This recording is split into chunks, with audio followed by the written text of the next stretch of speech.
Intelligence community. I would point you to Congressman Ruppersberger, who is the ranking member on the House Permanent Select Committee on Intelligence, who released a statement today that said, although some security officers voiced a greater urgency to depart for the compound, no evidence was ever found by the committee that CIA personnel were ever told to stand down. This finding is completely consistent with the Senate's report as well. Congressman Ruppersberger went on to say, after interviewing these individuals, including those writing this book, and all of the others on the ground that night, both Republicans and Democrats on the House Intelligence Committee and the Senate Intelligence Committee concluded there was not, in fact, an order to stand down. No evidence was found to support such a claim. As we just heard, Marie Harf, State Department spokesperson, stated that the information regarding any stand-down order was false or simply a lie. However, in a documentary and book titled 13 Hours, which details the events of September 11, 2012, 3 security contractors have come forward to tell their accounts of what happened that night, which directly contradicts the official United States version. Here is a small portion of a special interview with Fox News with the 3 security contractors that were issued the stand-down order that night. If I gave you that 30 minutes back, and I gave you some air power, would Ambassador Stevens and Sean Smith be alive today? Yes, to me, if without the delay, they would still be alive. My gut is yes. You in on that?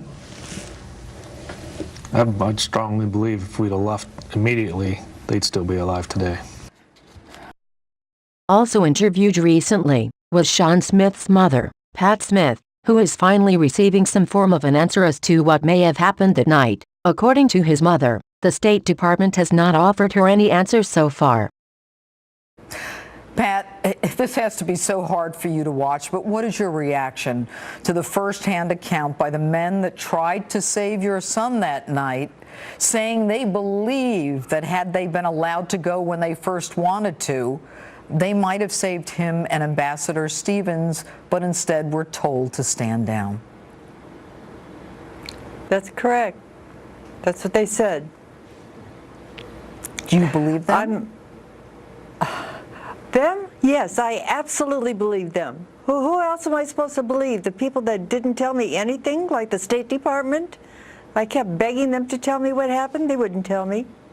Right now, my son is dead, and 3 other guys are dead, and I just think of them as my sons. And my sons they're all dead now, and they were abandoned and just left to die there.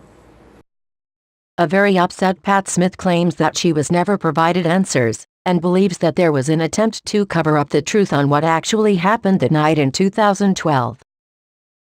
What stand-down order? The government says they didn't give it. I don't believe them. They lied to me. They've been lying to me, and they will continue lying to me to cover up their own little selves, their own political stuff.